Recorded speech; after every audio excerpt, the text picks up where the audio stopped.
Sinabi ko na inyo, maldita yan, bantay kayo. Ako, pag may kalaban ako, kalaban na kita for life. Kalaban na kita for life. Kalaban na kita for life. Hindi na kita pwede maging kaibigan.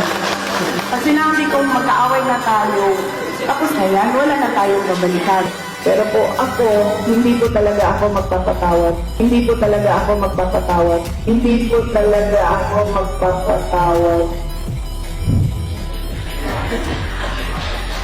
Ako pinipilit ko maging mabait, pero anak talaga ako nilibwag ang tanggal niya.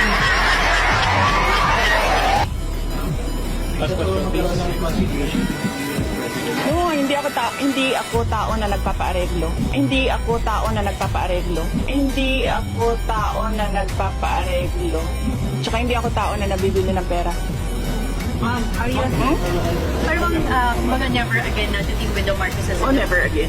Never again. Never again. Hindi ako maareglo.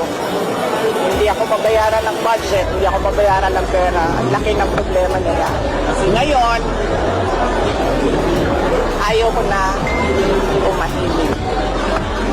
Noon, walang nagsasalita kontra sa administrasyon. Ngayon, merong isang tao nagsasalita. I cannot bring myself to love them. Pero, ang ako, first, tulong para kanila mauang. Dapat sa Ginoo bigyan magsabak. Dapat sa Ginoo bigyan magsabak. Dapat sa Ginoo bigyan magsabak. Ang sorry ay para sa mga bagay na hindi sinasadya.